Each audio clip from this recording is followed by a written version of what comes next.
आत्मानुशासन नामक ये ग्रंथ है और इस ग्रंथ में अपनी यहाँ ये चर्चा चल रही थी कि परलोक में कौन सुखी और कौन दुखी। आचार्य देव यहाँ ये बतलाना चाहते हैं कि भाई जो वर्तमान में सुखी है वो भविष्य में सुखी होगा और जो वर्तमान में दुखी है वो भविष्य में दुखी होगा। लेकिन सुखी और दुखी का भाव समझ लेना। सुखी का अर्थ ऐसा नहीं है कि पंचेंद्रिय विषय भोगों को भोग करके सुख माने। सुखी का अर्थ है निराकुल रह करके सुखी हो।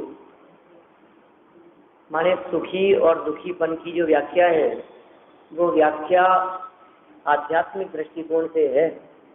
लौकिक दृष्टि से कोई व्यक्ति अपने आप को सुखी मानता हो, किंतु टोडरमल जी कहते हैं परमार्थ तय सुखी है नहीं। कोई व्यक्ति अपने आप को ये समझता हो कि मैं तो सुखी हूँ, मैं तो आनंदमय हूँ, मुझे कहाँ तकलीफ है। ऐसे पूछते ही है ना लोग, और साहब सब ठीक है क्या? ये साहब बिल्कुल मजे से, सब मजे में है। एक क्या मजे में है का चित्रण तो पूछो ज्ञानी धर्मात्माओं से। ऐसी ऐसी चर्चाएं की है विद्वानों ने कि आप क्या आनंदमय की कल्पना करते हैं। आंखों से निरंतर रोशनी कम होती जा रही है, शरीर बुढ़ापे की तरफ जा रहा है, मृत्यु नजदीक आ रही है, धीरे धीरे हाथ पांव जवाब देने लगे हैं। क्या ठीक है बताओ? ये सब ठीक है, मजे से। ये मनुष्य देह की जो दशा है, ये दशा ऐसी ही है कि निरंतर दिन प्रतिदिन क्षीण होने ही वाली है। इसलिए इस संसार दशा में रहते हुए भी जो व्यक्ति मजे मानता है, समझ लीजिए उसके संसार से पार होने का भी कोई ठिकाना नहीं है। जिसको संसार दुख रूप लगता हो, जैसे संसार कष्ट रूप लगता हो, वो मुक्ति प्राप्ति के लिए प्रयास करता है और अल्पकाल में मुक्ति की प्राप्ति करता है। तो ये जिनागम में कही गई सारी चर्चाएं ये उन लोगों के लिए है जिन्हें संसार जचता नहीं है, रुचता नहीं है, पसंद नहीं आता है, जिन्हें घर गृहस्थी परिवार लौकिक दुनियादारी के ये कार्य जंजाल लगते हैं। ये सारी बातें उनके लिए, विषय कषायों में रचे पचे जीवों के लिए नहीं है। जिनको उसमें आनंद आता हो उसके लिए नहीं है, क्योंकि विषय कषाय से जब तक छूटेगा नहीं, या ऐसा समझिए जब तक उसमें आनंद मानता रहेगा तब तक अतीन्द्रिय आनंद रूप सच्चे सुख की प्राप्ति का प्रयास नहीं करेगा। यहाँ ये कह रहे हैं कि जो जीव यहाँ सुखी है, सुखी माने निराकुल। दो तरह से सुखी जीवों की बात हुई। एक तो वे जीव जो बाह्य भोग सामग्री के होने पर अपने आप को सुखी मानते हैं, बाहर में पंचेंद्रिय विषय सामग्री प्रचुरता से उनके पास में मौजूद है। वे ऐसा समझते हैं कि हम सुखी है, हम आनंदित है।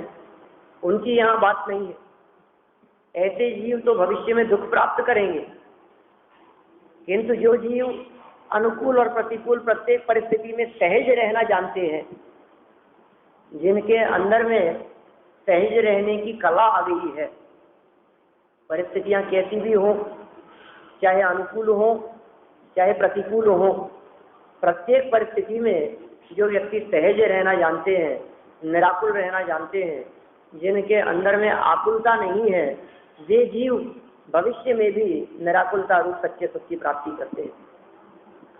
इस सुख का लक्षण ही निराकुलता कहा है। जिस सुख की हम कल्पना करते हैं वो सुख वास्तव में निराकुलता लक्षण वाला होना चाहिए। दौलत राम जी ने सुख का लक्षण बतलाते हुए ही कह दिया, आत्म को हित है सुख, तो सुख आकुलता बिन कहिए। माने निराकुलता में जो सुख है वो सच्चा सुख है। आप यदि सुख के तलाश में दौड़ रहे हैं, आप यदि ये सोचते हैं कि हमें भी सुख चाहिए और वो सुख कैसे मिले, तो एक बार उस सुख की पहचान के चिन्ह अपने दिमाग में बैठा लीजिए कि उस सुख की पहचान के चिन्ह क्या है, उस सुख के लक्षण क्या है, उस सुख को कैसे पहचाना जाता है, हम कैसे पहचाने कि सच्चा सुख क्या है, तब उसके लिए प्रयास करें। देखिए सुख तो सब चाहते हैं, जे त्रिभुवन में जीवन सुख चाहे दुख से वैवन। तीन लोक में जितने भी जीव हैं सभी जीव सुख चाहते हैं, सभी जीव दुख से डरते हैं। लेकिन कैसा सुख चाहते हैं, कौन सा सुख चाहिए आपको, या तबे ठीक रहे ऐसा सुख चाहिए। बहुत से लोग तो ये कहते हैं अरे साहब बस इंद्रियां स्वस्थ हो और अपने सत्कर्म करते रहें अंत अवस्था तक, कभी बिस्तर नहीं पकड़े, कभी हमारे साथ में ऐसा नहीं हो, बस ये मिल जाए हमारे, और क्या चाहिए। कुछ लोग ये कहते हैं साहब हमें तो कुछ नहीं चाहिए, बस बच्चे सुखी रहेंगे। अपने को क्या करना है, अपने बच्चे सुखी तो अपन सुखी।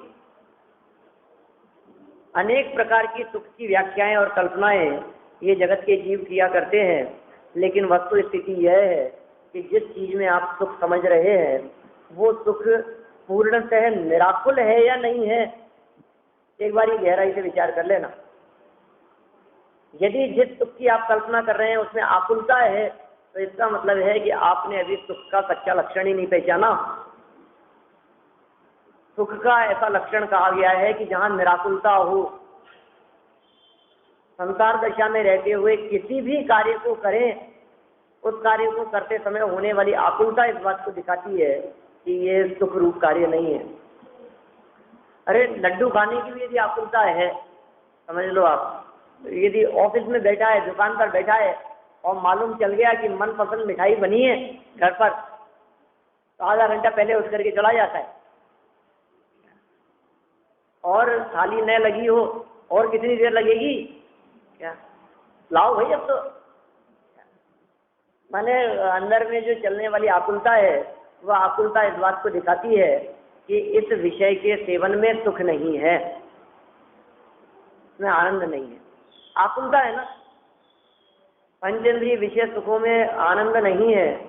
इसको तो कई प्रकार से आचार्य कुंद स्वामी ने प्रवचन सार आदि ग्रंथों में बतलाया है। कहा है कि जिसके प्रारंभ में आकुलता हो, जिसके अंत में आकुलता हो और जिसे भोगते समय भी आकुलता हो, माने जो दुख स्वरूप ही है, आप कैसे कहते हैं कि इसमें सुख मिलेगा हमारे को। खाने के पहले आकुलता, खाते खाते आकुलता, मुंह जल रहा है लेकिन खाया जा रहा है, देखो। और थोड़ा सा ज्यादा खा ले तो परेशानी, जब तक खाया नहीं है तब तक आकुलता। जिसके प्रारंभ अंत और मध्य में आकुलता अर्थात दुख ही दिखाई देता है, ऐसे पंचेंद्रियों का कोई भी विषय सुख वास्तव में सुख है ही नहीं, दुख रूप ही है। इसलिए यहाँ ये जो चर्चा कर रहे हैं कि भाई जो जीव वर्तमान में सुख भोगता है, सुखी होता है, वो परलोक में अर्थात भविष्य में भी सुख प्राप्त करता है, और जो वर्तमान में दुखी होता है वो भविष्य में भी दुख प्राप्त करता है। यह चर्चा इंद्रिय विषयों के अर्थ में नहीं है, अपितु निराकुलता लक्षण रूप सच्चे सुख के अर्थ में की गई है। अरे यहाँ क्या बात कहना चाहते हैं। कल अपन ने थोड़ी बहुत चर्चा यहाँ से पढ़ी है। देखिए थोड़ा और आगे बढ़ते हैं अपन, पेज नंबर 181 से नीचे से दूसरा पैराग्राफ। शास्त्रों में भी विषय सेवन का फल दुख ही कहा है। शास्त्रों की बात करते हैं कि पंचेंद्रिय विषय भोगों को सेवन करने का जो फल है वो वास्तविक फल क्या है, दुख है। इसको लग रहा है मेरे को आनंद आ रहा है, इसको लग रहा है मेरे को मजा आ रहा है, इसको लग रहा है ये तो बहुत मजा आ गया, लेकिन मजा आ गया तेरे को पता नहीं है क्या होने वाला है।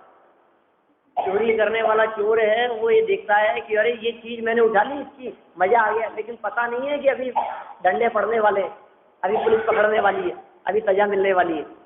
अभी तो दूसरे की चीज पर हाथ साफ करता है, हाथ मारता है, तो उसे ऐसा लगता है मजा आ गया, चीज मिल गई, मेरे को मिली गई। उस चोर को भी उसमें आनंद आता है।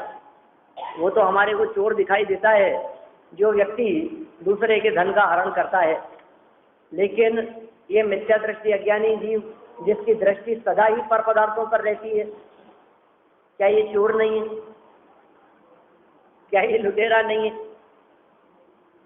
जिसकी दृष्टि अपने ही धन वैभव पर हो वो समझदार सज्जन, और जिसकी दृष्टि अपने वैभव पर न होकर दूसरे के धन पर हो, दूसरे की संपत्ति पर हो, दूसरे पदार्थों पर हो, पर पदार्थों पर हो, वो व्यक्ति तो सज्जन नहीं हो सकता है ना। हम उसे कैसे कहें कि ये सज्जन है? और हमारी दृष्टि कहाँ है? वो अज्ञानी मिथ्या दृष्टियों की दृष्टि सदा पर पदार्थों पर रहती है, पर से सुख प्राप्त करने की तमन्ना रहती है। इनसे सुख मिल जाए, इनसे सुख मिल जाए, इन सामग्रियों से हमारे को आनंद मिल जाए, इससे मेरे को सुख मिलेगा, इससे आनंद मिलेगा, इसमें मजा आएगा, बाहरी वस्तुओं में। जबकि वे वस्तुएं इसकी नहीं है, ये उनका मालिक नहीं है, उन वस्तुओं पर इस व्यक्ति का कोई अधिकार नहीं है। मानता क्या है, समझता क्या है? मेरी हो जाए। पर को अपना बनाने की चाह, ये बहुत बड़ी भूल है, ये भ्रम है, इसका धोखा हो गया है इसको, और इसके कारण इसका फल भी मिलेगा। अपराध जो करता है उसे अपराध का फल भी अवश्य मिलता ही है। पर पदार्थों को अपना मानने रूप जो मिथ्यात्व रूप कार्य किया है, या बाह्य संपदा को जो अपनी नहीं थी उसे अपना बनाने रूप जो कुचेष्टा की है, उस कुचेष्टा का फल इस जीव को अवश्य मिलेगा, और वो फल इसको नरक और निगोदों में जाकर के भोगना पड़ता है। अवश्य मिलता है फल। हाँ, पर को अपना मान बैठा, निष्को पहचाना नहीं। भूल मेरी भूल है आपकी, जो आपको जाना नहीं। सही बात है। कैसे होगा? अपने आप को जाने बिना परमार्थ पद मिलेगा कैसे? आखिर सच्चे सुख की प्राप्ति कैसे होगी? माने जो जीव सच्चे सुख की प्राप्ति करना चाहते हैं, पहली बात कह दी, मैं हूं अपने में स्वयं पूर्ण, इस बात का श्रद्धान करो। पर की मुझ में कुछ गंध नहीं, इस बात का विचार करो। हूँ स्वतंत्र, निश्चल निष्काम, इस बात का विचार करो। पराधीनता का काम नहीं है। अरे लड्डू खाना हो तो उसमें पराधीनता है, टीवी देखना हो तो उसमें पराधीनता है, कहीं घूमना फिरना हो तो उसमें पराधीनता है, कुछ भी खाना पीना हो, जाना आना हो, कुछ भी बाह्य पंचेंद्रिय विषय भोगों को भोगने में पराधीनता है। लेकिन आत्मा का अतीन्द्रिय आनंद वो स्वाधीन है, उसमें पराधीनता नहीं है। तो जहाँ पराधीनता है वहां सुख नहीं है। आप देख लो कौन से सुख की बात कर रहे हो आप। अब किस चीज में सुख दिखाई दे रहा है? एसी चल रहा है, सुख मिल रहा है कि नहीं? लाइट गई, क्या क्या करें? 2 घंटे कटौती लाइट की, क्या करें? एसी तो चलता ही नहीं है इन्वर्टर से, कदाचित चल जाए तो 10 मिनट में बंद हो जाता है। विचार करें अपन, किस किस चीज में सुख लग रहा है अपने को? पराधीन है ना, वो परतंत्र है ना। तो जो पराधीनता है वहां तो स्वप्न में भी सुख नहीं है। पराधीन स्वप्ने हो सुख नहीं। कोई दिगंबर आचार्यों की बात नहीं है। जगत में लोग कहते हैं पराधीनता में, स्वप्न में भी सुख नहीं है। आप कैसे सुख मान रहे हैं? और पराधीन का मतलब किसी व्यक्ति ने हमारे को जेल में डाल दिया हो, किसी ने हमारे को बांध दिया हो, किसी व्यक्ति ने जबरन हमारे को पकड़ करके बैठा लिया हो, उसका नाम पराधीन नहीं है। पर आधीन किया नहीं है किसी ने, ये पर आधीन स्वयं होता है। कोई पराधीन करे और ये पराधीन स्वयं होवे, दोनों में किंचित फर्क है। क्या फर्क है? कि जब दूसरे के द्वारा पराधीन किया जाता है तब ये जीव स्वाधीन होने की सोचता है, प्रयास करता है, मैं मुक्त हो जाऊं, मैं छूट जाऊं, मैं यहाँ से निकल जाऊं। दूसरा पराधीन करता है तब। लेकिन जो खुद ही अधीन हो रहा हो, खुद ही मोह जाल में फंस गया हो, अब उसे कौन अधीन करे, कौन स्वतंत्र करे? कैसे स्वाधीन होगा? खुद ही बंधा है ना, दूसरे ने तो नहीं बांधा है। मोह की डोर से, राग की डोर से बंधा है खुद ही। किसने बांधा है? किसने पराधीन किया है? बच्चों ने थोड़ी ना पराधीन किया है, लेकिन हम स्वयं ही उनके प्रति मोह और अपनापन करके स्वयं ही उनके अधीन होते हैं, स्वयं ही पराधीन होते हैं। तो जो व्यक्ति स्वयं अपनी गलती से पराधीन हुआ है वो अपनी गलती सुधार करके स्वाधीन हो सकता है। बहुत अच्छी बात है ये। कि पराधीनता हमने की है, पराधीन हम हुए हैं। यदि कदाचित दूसरे ने पराधीन किया होता तो बहुत मुसीबत हो जाती। दूसरे ने पराधीन किया होता तो जब वो हमें छोड़ता तब हम छूटते, हमारे हाथ में कुछ नहीं रहता। यहाँ तो दिगंबर आचार्यों ने ऐसी चर्चा की है कि कर्मों ने भी तुम्हें पराधीन नहीं किया। ये बात कैसे गले उतरे लोगों के, कर्मों ने भी पराधीन नहीं किया कि हाँ, कर्मों ने भी नहीं बांधा तुम्हारे को, कर्मों में सामर्थ्य नहीं है जो तुम्हारे को बांध सके, कर्मों में ताकत नहीं है जो तुम्हें बांधे। सब बांधते तो हैं। नरक निगोद में मोह पटकत करत अचेत हो, कर्मों का ही काम है, सब कर्म ही तो करते हैं सब। कर्मों ने तो हमारे को बांध रखा है। इस संसार में चाहे तो बंधन ही हमारे को कर्म का दिखाई देता है। अरे भाई साहब, कर्म का जो बंधन है वो कर्मों के द्वारा किया हुआ नहीं है, वो हमारे परिणामों के द्वारा किया गया है। थोड़े दिन पहले हुई थी ना ऐसी चर्चा, बंधे एक रागादि अशुद्ध उपयोग तो भूल गए। किससे बंधे हैं हम? कर्म से नहीं बंधे। कर्म बांधने वाला नहीं है, कर्मों को हम बांधने वाले हैं। कर्मों को हम बुलाते हैं कि आओ कर्मों, हमें पकड़ लो, बांध लो। ऐसे कोई आवाज तो नहीं लगाता, लेकिन काम ऐसे करता है कि वे कर्म खुद ही कर रहा है। मैं बिजली के खुले तार पर यदि हाथ लगाएगा तो करंट आएगा ना, और फिर कहे कि ये बिजली के तार ने मेरे को करंट का झटका दे दिया, तो उसने दे दिया है कि तूने छुआ था उसे? बोलो गलती किसकी है? हम यदि नहीं छुए हैं तो बिजली कभी करंट देती है कि नहीं? हम नहीं छुएंगे तो करंट नहीं मिलेगा, और हम यदि छुएंगे तो गलती बिजली की है कि अपनी है? तो हमने मोह राग द्वेष आदि विकारी भाव किए और कर्मों ने आकर के बांध दिया। तो कर्मों ने बांधा कि हमने विकारी भाव से कर्मों को आमंत्रित किया। कोई व्यक्ति चोरी करे, अपराध करे, लूट मचाए, और फिर पुलिस पकड़ ले उसको, तो पुलिस क्यों पकड़ लेती है मेरे को? गलती पुलिस की है, पुलिस ने पकड़ा है मेरे को। अरे गलती पुलिस की नहीं है, गलती तूने की है, इसलिए पुलिस पकड़ती है। ये जो कर्म है, ये कर्म भी तभी पकड़ते हैं जब मोह राग आदि भावों के कारण अपने अंदर में गलती होती है। माने कर्म का कोई कसूर नहीं है। कर्म विचारे कौन, भूल मेरी अधिकाई, अग्नि सहे घनघास लोह की संगति पाई। कर्म विचारे कौन? कर्म क्या करे? कुछ भी करने में समर्थ नहीं है। कर्मों के हाथ में कुछ नहीं है।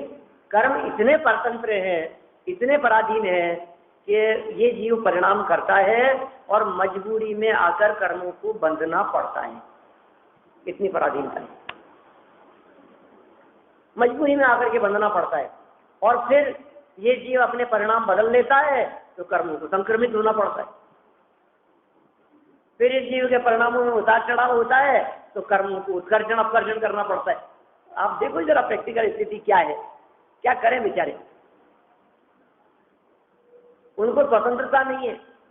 जो कारमाण वर्गणाएं स्वतंत्र स्वच्छंद इस लोक में विचरण कर रही थी, इस जीव के परिणामों के कारण उन्हें कोड़ा कोड़ी सागरों तक के लिए आत्म प्रदेशों के साथ में एक क्षेत्रांगा रूप से बंधन को प्राप्त होना पड़ता है। क्या करें? तो भैया दुख का जो कारण है वो दुख का कारण कर्म नहीं है, दुख का कारण पराधीनता कहा गया है, परतंत्रता कहा गया है। और वो पराधीनता और परतंत्रता जो आकुलता लक्षण से युक्त है, उस बात को ये जीव स्वयं ही अपनी विपरीत मान्यता से स्वीकार करता है। इसलिए विषय सेवन का फल जो दुख कहा है वह आकुलता रूप होने से दुख रूप कहा है। क्या लाइन पढ़ी अपन ने? शास्त्रों में भी विषय सेवन का फल दुख ही कहा है। पंचेंद्रिय विषय भोगों को भोगने का फल दुख है, लड्डू खाने का फल दुख है, भोगों को भोगने का फल दुख है। आप कह रहे हैं मजा आ रहा है, कि मजा आ रहा है, लेकिन आपको पता नहीं आगे क्या होगा।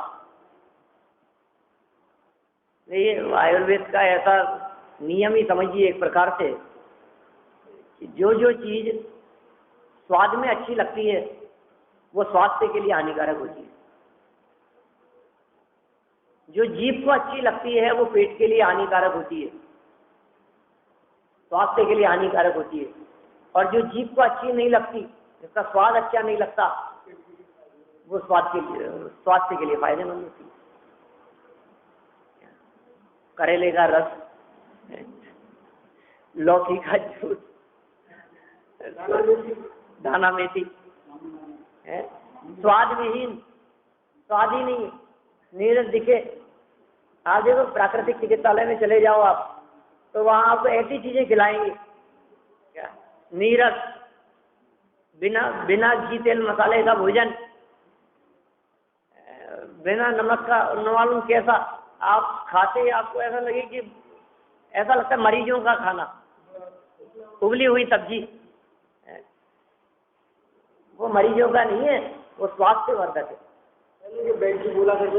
और हाँ, ऐसा कैसे होगा, ऐसा कैसे होगा? ऐसा होता है कि वो, और क्या है, हम जो भी चीज स्वाद के लिए खाते हैं, अच्छे मिर्च मसालों सहित अच्छी खटाई हो, और बहुत स्वादिष्ट लगे हमारे को, तो समझ लीजिए ऐसी वस्तुओं का सेवन गले के लिए हानिकारक, तबीयत खराब होगी, बिगड़ जाएगी, कुछ न कुछ तकलीफ संकट में पड़ जाएंगे आप सबसे। तो ऐसा स्वरूप वो जो बात है ना, अभी तो अच्छा लग रहा है, खाने में तो मजा आ रहा है, और फिर क्या होगा आगे की आपको खबर नहीं है। तो ये कह रहे हैं पंचेंद्रीय विषय भोगों के बारे में, विषय सेवन का फल दुख है, ऐसा कह करके कहना चाह रहे हैं भोगते समय आनंद आ रहा है। जैसे विषयों की चर्चा की है, ऐसे कषायों की चर्चा भी समझना। विषय और कषाय ये दोनों साथ में प्रयोग किए जाते हैं शास्त्रों में। तो जिस तरह विषयों में आनंद मानता है, उसी तरह से जीव कषायों में भी आनंद मानता है। जिस तरह विषयों का फल दुख है, उसी तरह कषायों का फल भी दुख रूप है। ये कैसे? आनंद तो आता है। किसी को डांटने में मजा आता है कि नहीं, बोलो आप? डांट खाने में मजा आता है कि डांटने में मजा आता है? छोटे बच्चे होते हैं ना, क्लास में जब डांट पिटती है तो ऐसा लगता है इनकी जगह हम हों, वहां चाहिए हम डांटे हर एक क्लास में बैठ करके पढ़े। ऐसा लगता है हम कब बड़े होंगे, हमारे हाथ में लकड़ी होगी और इनका हाथ होगा। डांट मजा आता है कि हमारे को डांट नहीं खानी पड़े और हमारे पास में ऐसा अधिकार हो कि हम सबको डांट सके। माने क्रोध कषाय में आनंद मान रहा है। तो सीधे शब्दों में क्या कहेंगे अपन? क्रोध कषाय में आनंद मान रहा है, गुस्से में मजा मान रहा है। मान कषाय में तो सभी आनंद मानते हैं। मान कषाय में तो सब आनंदित होते हुए दिखाई देते हैं। दो शब्द कोई प्रशंसा के क्या कह दे वे, इसका तो समझ लो आप, ये तो फूल के कुप्पा हो जाता है। और प्रशंसा भी किसकी? किसी बाहरी चीज की, शरीर की करे, कपड़ों की करे, दांतों की करे, चश्मे की करे।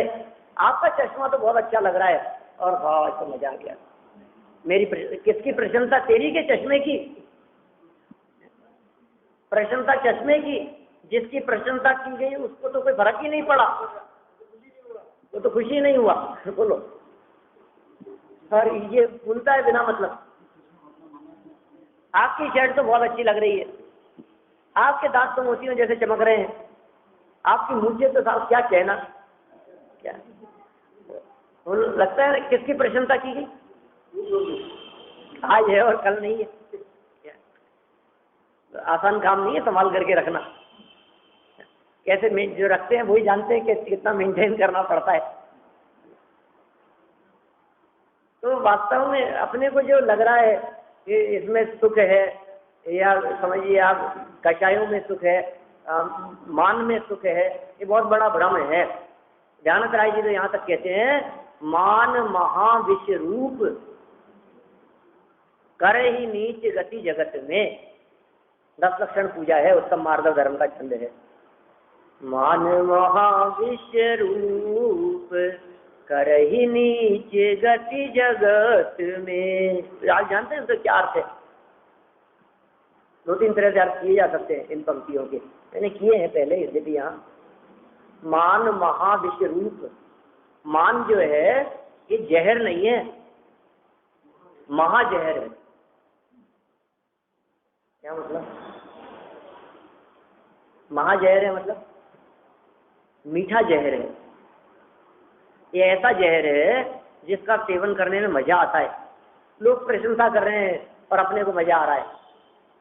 ये ख्याति लाभ पूजा चाह, जो उलझाए इस चक्कर में, समझ लीजिए आपको क्या है, महान जहर का सेवन कर रहा है। लौकिक में यदि कोई व्यक्ति जहर का सेवन करे तो मरेगा, और जहर का सेवन कोई नहीं करता है क्योंकि मरना कोई नहीं चाहता। लेकिन कोई ऐसा जहर हो, धतूरा, ऐसा जिसका स्वाद अच्छा हो, मीठा हो, इस तरह के आते हैं ना कई जहर, जो आप बिल्कुल तकलीफ नहीं होगी आपको और बहुत स्वादिष्ट, मिठाई की गोली जैसा, तो उसका सेवन करने से क्या होगा? जहर तो लग नहीं रहा है लेकिन काम उससे भी फास्ट करेगा मारने का। ऐसे ही मान क्या काम करता है? कर ही नीच गति जगत में। मान अभिमान करने वाले कौन है?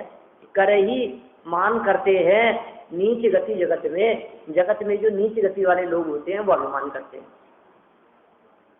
तो बोलो आप, ये बात यदि कठोर शब्दों में किसी व्यक्ति को कही जाए, व्यक्तिगत कही जाए, तो कितनी बुरी लगे। और अभिमान कर रहे हैं तो नीच है आप, कैसा लगता है? मैं नहीं कह रहा हूँ, ध्यानथ राय जी का सहारा ले रहा हूँ, मेरे बराबर में है ध्यानथ राय जी क्या, तो उनके भरोसे बोल रहा हूँ।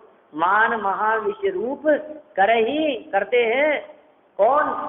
नीच गति वाले लोग, हीन जाति कुल वाले लोग, बड़े लोग, प्रतिष्ठित लोग, जो वास्तव में अच्छे स्तरीय व्यक्ति होते हैं, कितने भी ऊंचे पद पर हो, उनके हृदय में, उनके अंतरंग में रंच मात्र भी गर्व, अभिमान, घमंड नहीं दिखाई देता।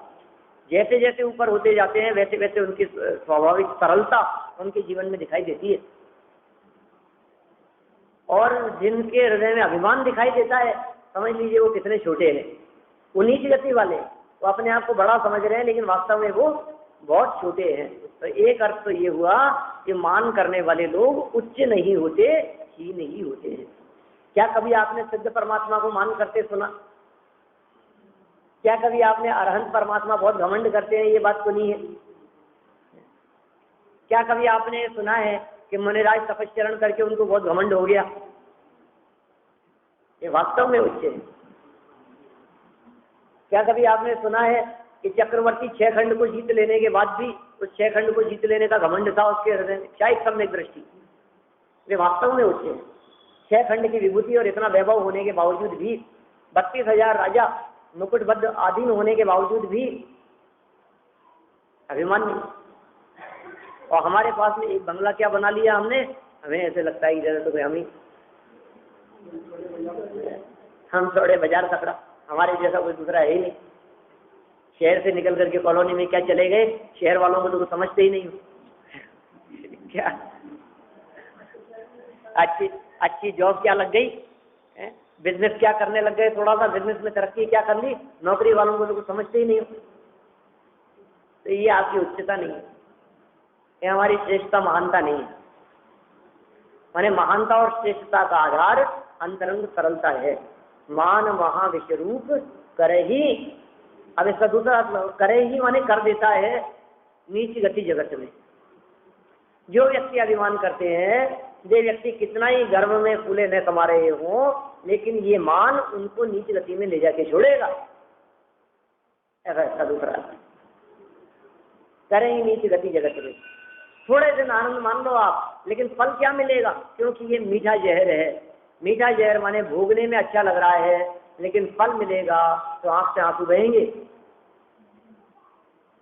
ये जीव जब पाप करता है तो हंसते हंसते करता है, लेकिन जब फल भोगने का प्रसंग आता है तो रोता है। रोएगा। इसलिए यहाँ आचार्य देव कह रहे हैं पहले समझ जा, इसके फल में दुख मिलता है। जो रास्ता आपको सरल दिखाई दे रहा है ये रास्ता सरल नहीं है, क्योंकि ये रास्ता खाई की तरफ जाता है। ये गिरा देगा आपको, ये नीचे गिराने वाला है। इसलिए कषायों के रास्ते पर और विषयों के रास्ते पर न चलें, उसमें आनंद न माने, उससे बच करके रहें, उससे सावधान रहें। ठीक है ना। ज्यों ज्यों प्रभु और जलपान किया फंसा देगा, ये जलती रहेगी, ये आग ये बुझेगी नहीं। यदि तो इसको बुझाना चाहता है, यदि तो इसको नष्ट करना चाहता है तो सावधान रहे, बी अलर्ट। यदि तुम सावधान नहीं रहोगे, सतर्क नहीं रहोगे, तो ये पंचेंद्रीय विषय भोग ऐसा उलझा करके फंसा देंगे आपको कि नरकों में भी जगह न मिलेगी, और फिर काल अनंत अरे दुख का घन छाएगा। फिर अनंत काल तक सिर्फ दुख दुख और दुख, इसके अलावा और कुछ नहीं हाथ लगेगा। ये अवसर मिला है, मनुष्य जन्म रूपी अवसर, ये बहुत दुर्लभ अवसर मिला है। जितना हो सके नरभव लाहो लीजिए, ऐसा कहते हैं ध्यान कराएगी। हमें इस मनुष्य जन्म का लाभ ले लेना चाहिए। जैसे कहता है ना व्यक्ति बहुत बार, अरे साहब गाड़ी मिल गई है, लाभ ले लो। 3 दिन के लिए दिए उन्होंने, 3 दिन जितना लाभ उठा सको उठा लो। ऐसा कहता है ना। कोई गाड़ी के लाभ की बात समझे, कोई बंगले मोबाइल के लाभ की बात समझे, कोई किताबों के लाभ की बात समझे। अरे साहब सोमवार को दे करके गए हैं सेठी जी, है ना। आजकल आते हैं कि नहीं आते मुझे नहीं मालूम, अभी भी आते। प्रसन्न कुमार जी सेठी, हम तो 5-7 साल के थे तब से पढ़ते थे, सालों तक हर सोमवार को आते थे घर पर। हमारे को सोमवार को आते थे, अलग अलग एरिया में अलग अलग बार को जाते थे। हम तो उनको सोमवार वाले मास्टर जी कहते थे। और आते थे और थोड़ा थोड़ा सा पढ़ाते थे। क्या 6 द्रव्य 7 तत्व याद कराते थे। मैं कोई 4-5 साल का होऊंगा तब की बात कर रहा हूँ। कहानियां सुनाते थे, कॉमिक्स दे करके जाते थे, और फिर अगले सोमवार को आकर के वापस ले जाते थे और दूसरी दे करके जाते थे। तो ऐसा लगता था अरे अभी तो पूरी नहीं हुई, कल सोमवार आने वाला है, ले लो लाभ, नहीं तो फिर ले जाएंगे, वापस चली जाएगी। तो कोई पढ़ाई में लाभ समझता है, कोई किसी भी तरह से, कोई किसी अध्यापक के मिल जाने पर, कोई बाहर से कोई प्रोफेसर आए हैं और 2 दिन के लिए आए हैं, तो सोचता जितना लाभ ले सको उतना हमारे को उसका लाभ ले लेना चाहिए, क्योंकि ये चीज सदा शाश्वत नहीं रहेगी, आगे नहीं मिलेगी। यहाँ ये कह रहे हैं पंचेंद्रीय विषय भोग ये लाभ लेने लायक नहीं है, लेकिन वास्तव में ये जो मनुष्य जन्म हमारे को मिला है, इस जन्म में हमारे को लाभ अवश्य ही ले लेने योग्य है। क्यों? फिर क्या होगा कि एक विधि गए न मिले, एक बार ये चला गया तो फिर मिलेगा ही नहीं। फिर तो वैसी बात ख्याल में आती है हमारे को, कौन सी, कि वो पारस पत्थर हाथ में लग गया था लेकिन फेंक दिया। कुछ घटनाएं ऐसी होती है जो वास्तव में याद रहती है जीवन भर। हाथ लगी हुई चीज को, जो चीज हमारे हाथ लग गई, जो चीज निधि हमारे को मिल गई और गलत फहमी में उसको फेंक दिया, अब क्या होगा? तो कहीं ऐसा न हुए कि फिर पछताना पड़े और फिर हमारे मुंह से ये निकले कि भाई अब पछताए क्या होत, चिड़िया चुप गई। ऐसा न हो जाए कहीं। जब समय है, जब अवसर है, तब तो ये काम करता नहीं है, और फिर उस समय करने की सोचेगा जब मुंह में दांत नहीं होंगे। अब चने से क्या होगा? जब दांत है और चने भी है तो क्यों नहीं काम करता है? ये मनुष्य शरीर मिला है, युवा अवस्था है, काम करने का अवसर मिला है, शक्ति सामर्थ्य है, 5 इंद्रियां स्वस्थ है, बाहरी अनुकूलताएं हैं, किसी प्रकार की कोई प्रतिकूलता नहीं है। तो ऐसे समय में तू अपने उपयोग को क्यों नहीं लगाता है? सही दिशा में सही काम क्यों नहीं करता है? और यदि अभी नहीं किया तो फिर क्या होगा? फिर तो स्थिति ऐसी हो जाएगी कि घर से मंदिर भी नहीं आ पाएगा। थोड़े समय में स्थिति ऐसी हो जाएगी कि आंखों से दिखाई नहीं देगा। फिर थोड़े समय में ऐसा होगा कि किताब पढ़ेगा तो आंख से पानी निकलेगा, पढ़ा ही नहीं जाता है, क्या करे, आंखें जलती है, सर दर्द करता है। फिर थोड़ा समय ऐसा आएगा कि कान में मशीन लगा करके सुनना पड़ेगा, फिर भी क्लियर सुनाई नहीं देगा, और फिर भी कुछ का कुछ सुनेगा, कहेंगे कुछ और सुनेगा कुछ। ऐसी दशा होगी। वृद्धावस्था का चित्रण। जब लो न रोग जरा गए तब लो, जब तक जरा नहीं आ जाए, बुढ़ापा नहीं आ जाए, जब तक बीमारियां आकर के घेर न ले तब तक झटिति निज हित करो, अपना हित कर लो, अपना भला कर लो, क्योंकि काम नहीं चलेगा उसके बिना। फिर तो गया, अब मनुष्य देह नहीं रही, अब जिनवाणी सुनने का अवसर नहीं मिला, अब तत्व ज्ञान तत्व विचार करने का अवसर ही छीन लिया गया। जब था उस समय आपने किया नहीं, अब क्या होगा बोलो। जैसे कोई चीज किराए पर मिलती हो और हम ले भी आए, 3 दिन के लिए लेकर के आए थे और 3 दिन तक काम में ही नहीं ली, तो अब तो जाएगी हो तो वापस क्या होगा। तो समझ लो आप, ये मनुष्य जन्म किराए पे मिला है। कितने समय के लिए किराए पर मिला है कि जितना आपने पैसा दिया था और जितनी आप बुकिंग करा करके आए थे उतने समय के लिए किराए पर है। ये होटल के कमरा आपने 3 दिन के लिए बुक कराया था, तो 3 दिन आप सोच रहे हो कोई बात नहीं, आगे और रोक लेंगे कि नहीं आगे दूसरे की बुकिंग है। क्या आपकी 3 दिन की बुकिंग है तो 3 दिन बाद में आपको खाली करना ही पड़ेगा। आपकी यदि 70 साल की बुकिंग है इस मनुष्य जन्म की, क्या तो 70 साल बाद में आपको यहाँ से निकलना ही पड़ेगा। फिर क्या होगा, फिर ठिकाना दूसरी जगह। आप ठिकाना बदलो भाई साहब, अब यहाँ से निकलना पड़ेगा आपको। आप सिरेंज में जाकर के रहो, आप अब यहाँ नहीं रह सकते मनुष्य में। आपका जो वीजा मिला है वो आपको इतने समय के लिए मिला है, इतने समय में आपको वापस यहाँ से निकलना पड़ेगा, नहीं तो वो रहने ही नहीं देंगे, आप रह ही नहीं सकते, आपको परमिशन ही इतने समय की। तो आपको मनुष्य जन्म में 70 साल का मिला है, 84 साल का मिला है, अब किसको कितना मिला है आप गलती से ये और भूल गया।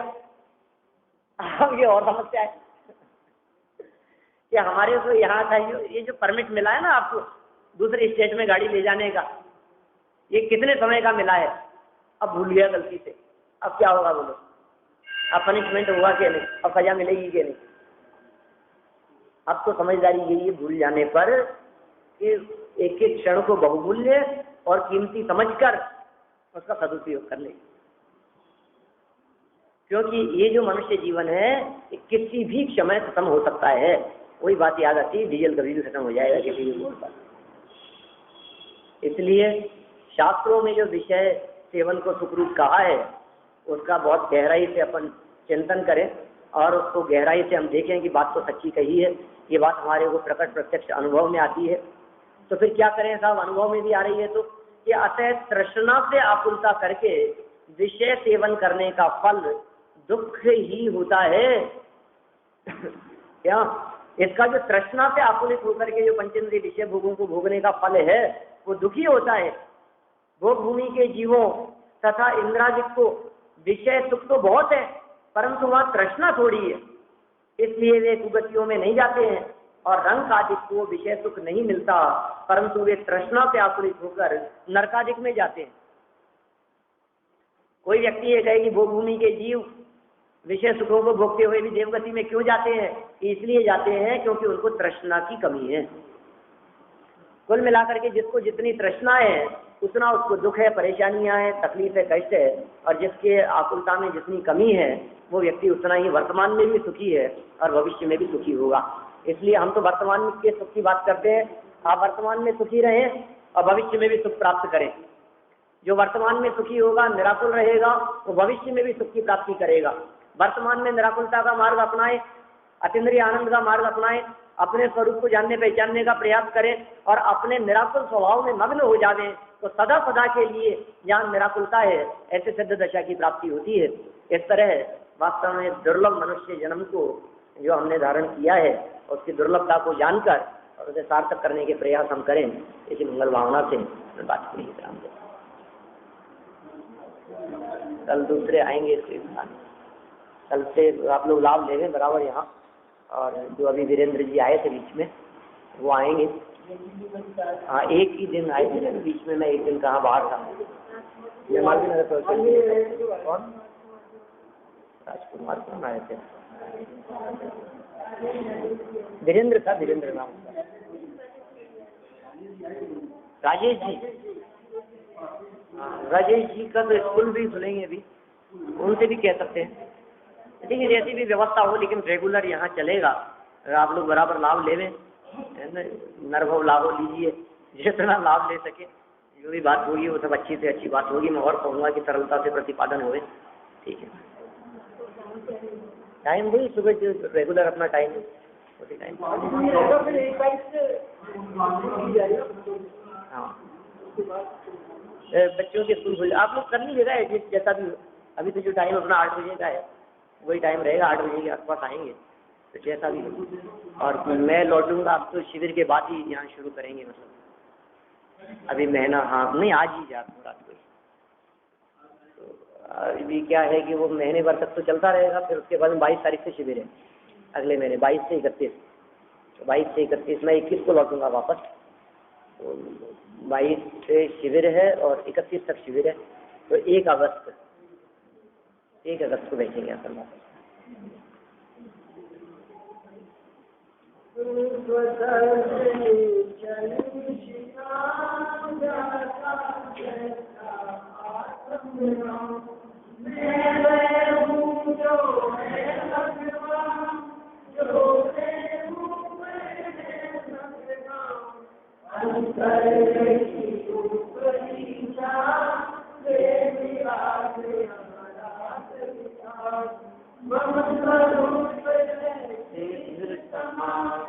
अमित शक्ति सुख ज्ञान निरा, किंतु आशवश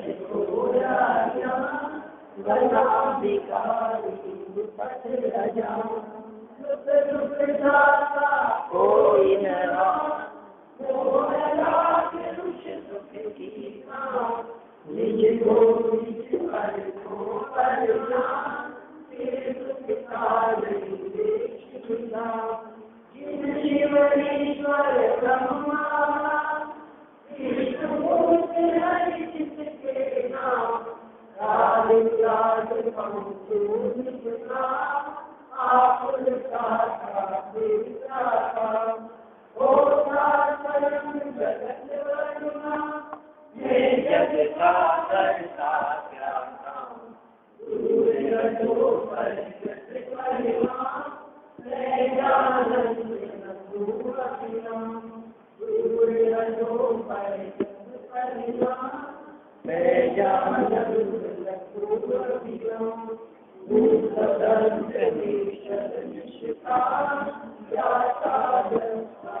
निज को ज्ञान के प्रकाश में तू आपा परिभाष में तू कानुषी बतानी है छान में तू पत्थर दीवान में तू पत्थर छान में तू पर कमानी है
हाँ